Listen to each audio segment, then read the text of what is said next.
Hello gamers, welcome to the YouTube video of the day. Is the Shptk worth to pay? It's in the special offer so you can buy it for gold. Let's talk about it, but let's talk about this match first. 3 feet line, tier 10 in the Shptk. It's gonna be a hard one here. I'm gonna be mainly sniping, so I'm gonna be taking the improved aiming setup. I'll start at A3 because it's just a good position to start at, I guess. And I hope that somebody comes to play aggressive on C6, I think that will be the initial play. But this tank, I think it's an expensive one to play. And I also think it's a hard one to play. Because like in these matchups, it's hard and expensive because of the heat shells, right? But the heat shells are really good, 330 pen, slow though. With this 270 pen AP gun, which is also pretty slow. But I think this is a tank that is expensive to play properly. And I don't know, like, I think buying this tank exclusively for random battles is probably a mistake, especially because the MM is a bit in shambles with the BZ. So, I wouldn't say so, but maybe the gameplay will speak for itself. It can be a fun little tank though, I'll say that much. Oh, he spots me, okay. I'm fine. I'm just gonna go a little bit further away. My VK is not having a good time. I could move towards the south though. It doesn't seem like anybody of them is playing aggressive. I'll probably end up moving towards the south because they have nobody playing aggressive here. Only their T100 is making some peaks. But the rest of them don't look like they want to make any plays whatsoever. I gotta be careful though. But I'm gonna be moving south here because nobody's playing the bridge, so it is what it is. And we lose our T30 there, which is unfortunate. He dies to tortoise from behind. And our T100 is not going to have a great time there either. And this is a hard matchup for us. It just is a hard matchup. But yeah, playing around A2 is pretty good to counter the aggressive play here. Which, of course, as you can see, they don't have an aggressive play there. And my team is already down 6.5k HP. So having an impact here will be, if not impossible, rather unlikely and very, very hard. But yeah, we'll try our best though. Maybe our team makes some amazing trades. Are they pressuring towards the north now? They seem to be pressuring towards the north. I'm gonna stay in the north. I know I'm kind of just driving around the map right now, but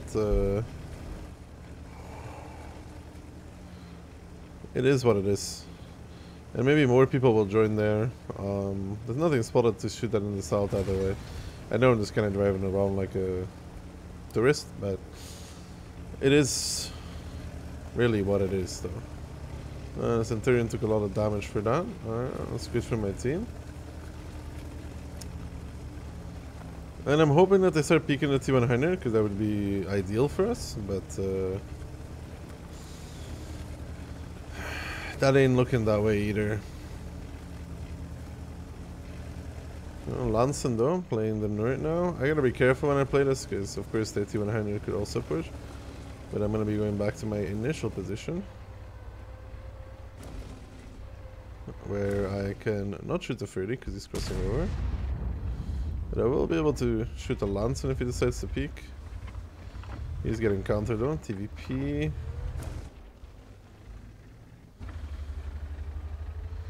Also going behind the building. Our T100 is in a bush, the TVP is pushing through. Means I have to go towards the ID. I'm not very comfortable here.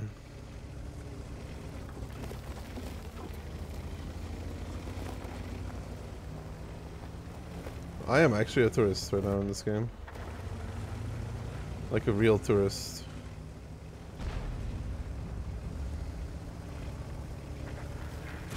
I mean, the enemy team is making mistakes though. Okay, at least we were going to be able to utilize the superior DPM here. Get one on the TVP. Are not able to finish him up. That's a safe position, okay. Lanson is not looking like it either. Alright, TVP dies to the Conqueror. And patience is our friend here. I mean, at least for the next 5 minutes. T100 actually did an incredible job there, surviving.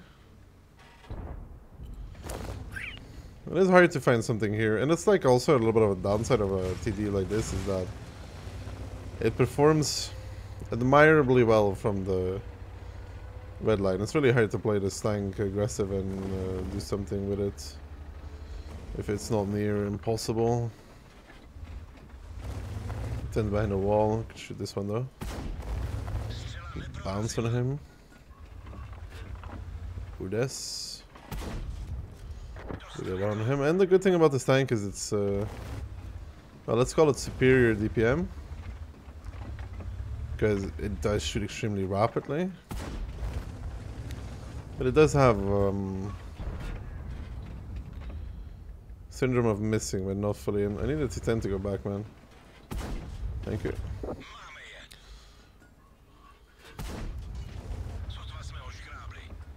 Drops rather low.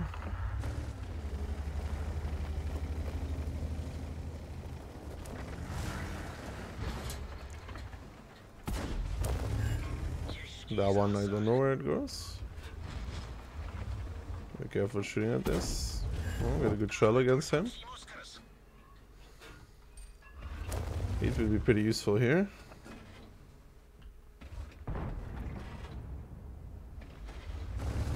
Stunned.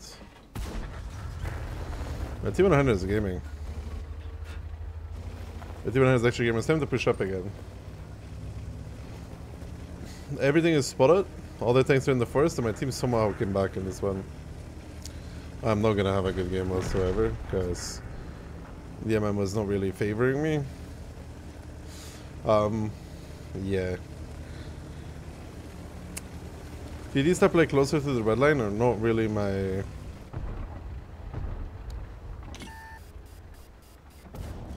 specialty, let's put it that way.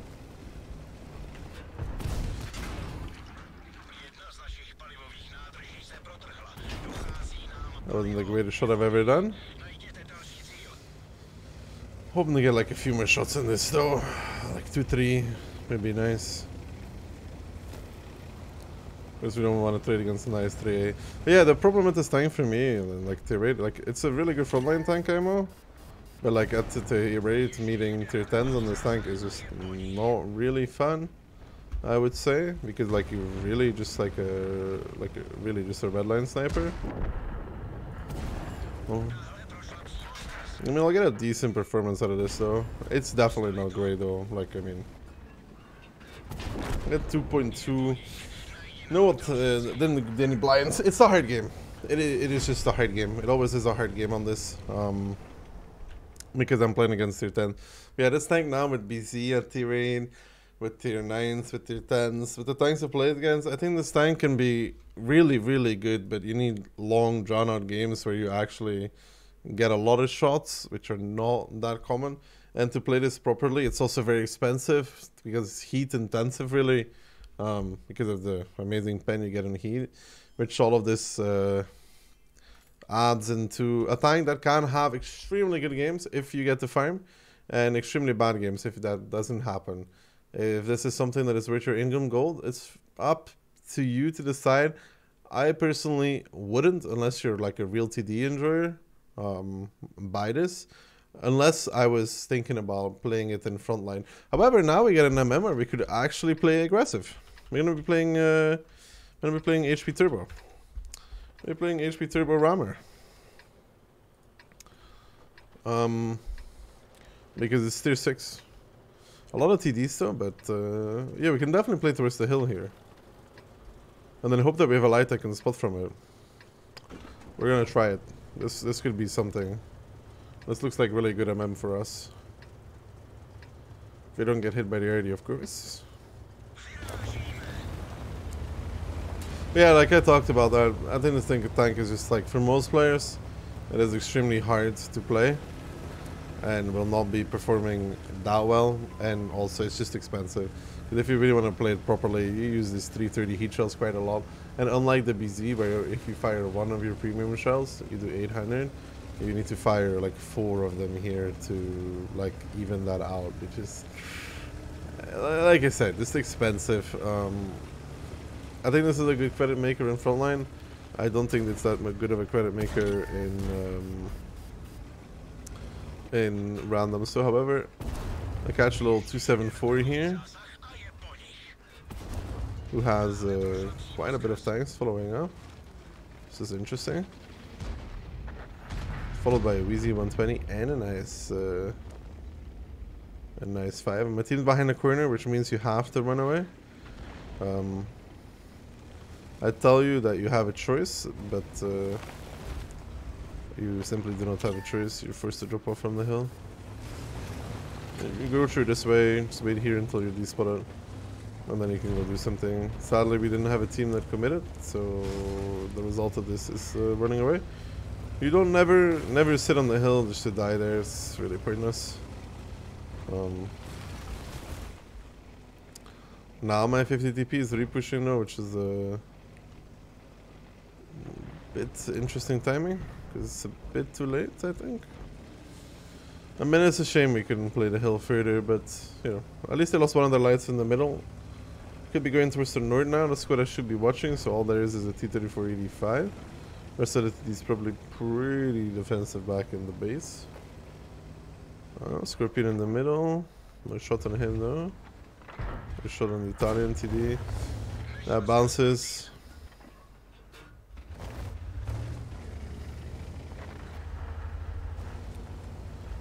Yeah, a lot of the TDs are indeed in the base. I mean, we don't have any view range with the setup, so that's a bit unfortunate, but let's see.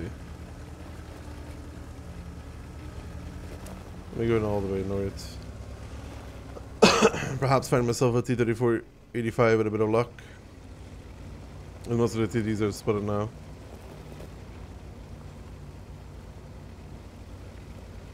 I think we can take this.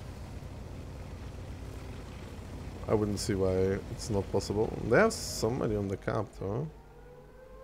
Interesting. I'm not sure if he spotted me. Yeah, he did not spot me, so there's that.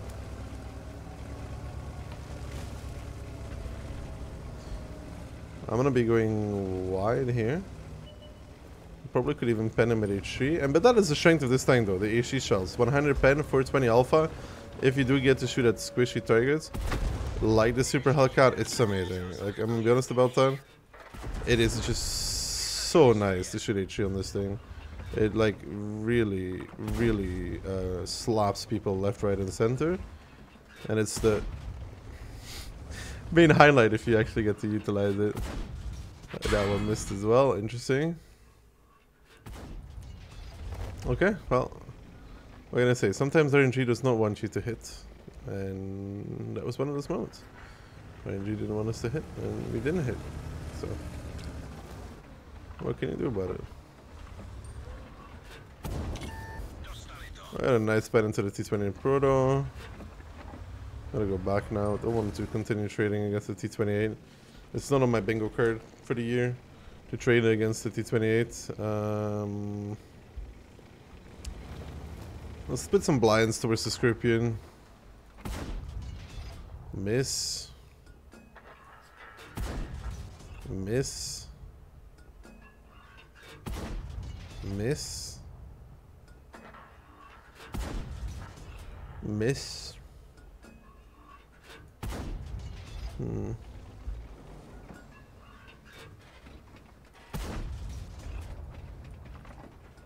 This might be too far though. Yeah, that's just too far. I could pick the T-20 Proto again though, but it's gonna be costing me some credits. Yeah, really good pen against him. Now watching the T-35. Really good pen against him too.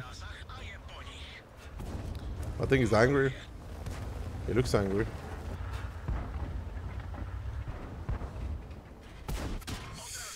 And there's an E25 in the base. I can't pick that again. Just give us a nice 2k damage break again. To really play this properly, it's costly. Which is not ideal. Now, there's a Swedish CD pushing up.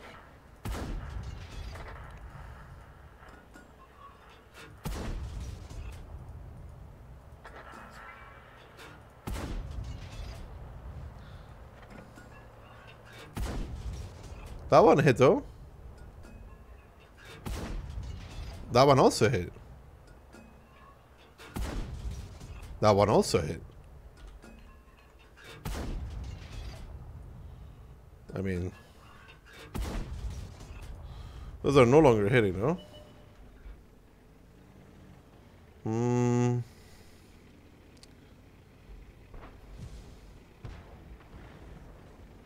Yeah, be careful here. The T-28 is like our biggest threat at this moment in time. Nice, SUV. E-25 is like there. And how to play this now? How to play this? I spotted 88 in the open.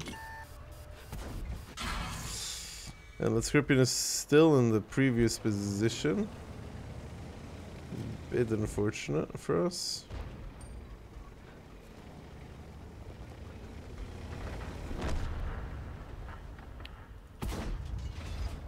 I really wish I could blind fire him, but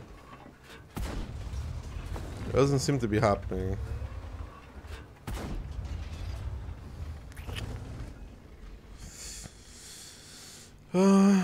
T-28 might push up, although it's unlikely. And peek the corner. E-25 might come with him though.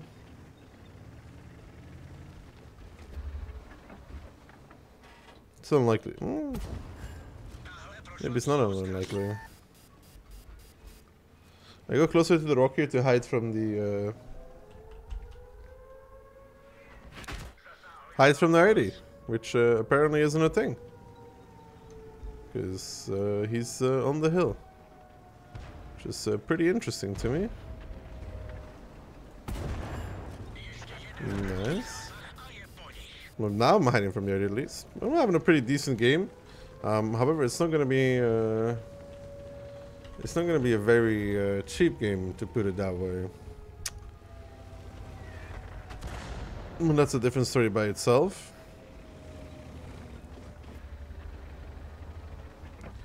I kind of want to knock over the 3 with a tree. If I could get the.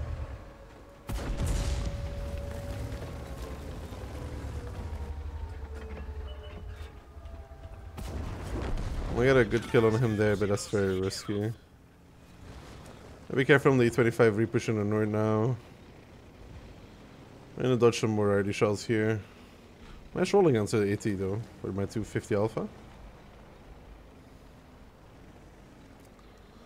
And I still have a Basotto unspotted. Question is also how much HP the Italian TD still has. Don't have that much time left either.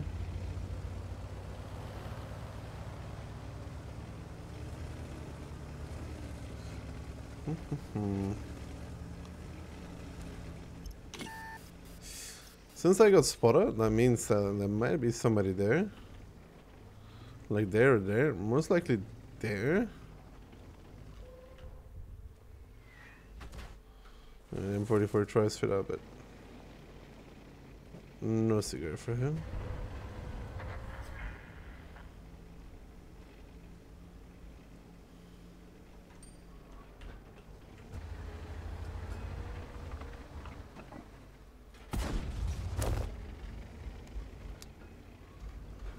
I think he was there.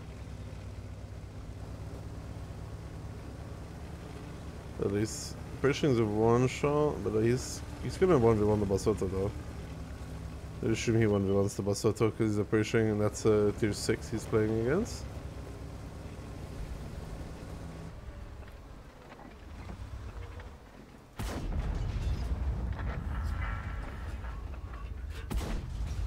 Yes, he's not there. I'm using the HEs to blind fire because they're really cheap. Plus I could actually pen what I'm shooting at. But again, no cigar. Now move back towards the hill, I guess, with the Pershing. The Italian TD is either on the ridge or somewhere in the middle. There's an M44 there. Was there an M44 there? The Italian TD can't one-shot me.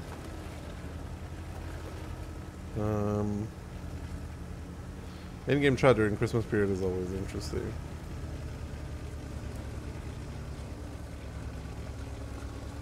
Let's see if the M44 is still here.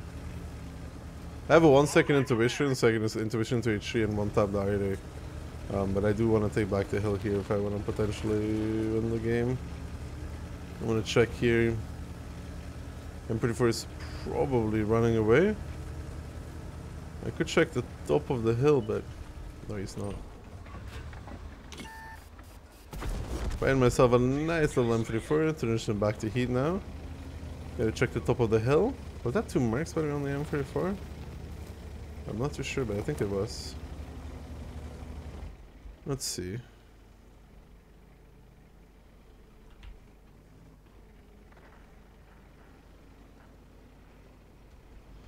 Well, the Italian TD just made a kill on the Super Hellcat, which is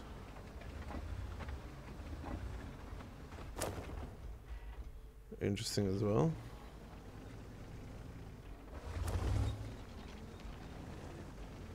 I'm going to see if I can somehow find, like, I don't know, the Scorpion.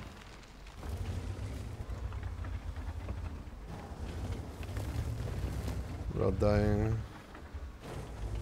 25 is really pushing now. I think I'm gonna drop off now. A bit risky. See if I could maybe find the Scorpion. The Scorpion's in the north. There's the Italian TD though. A good shot on him there. He's gonna be hiding now. I gotta hide against the RD as well. I'm pretty fine right now, in general. I'll put my marker on him. I missed though.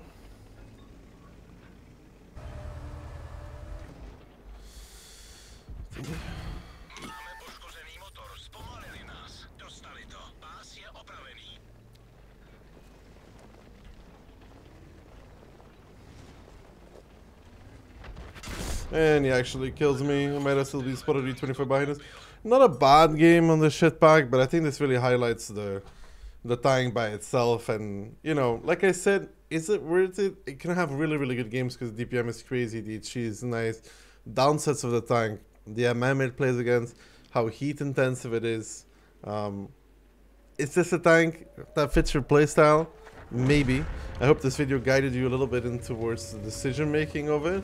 I think you can see some prime Shptk gameplay there to make you decide. But it is a really good frontline tank though. Because the base span is really high, it is a good frontline tank. It can do a lot of damage there as well.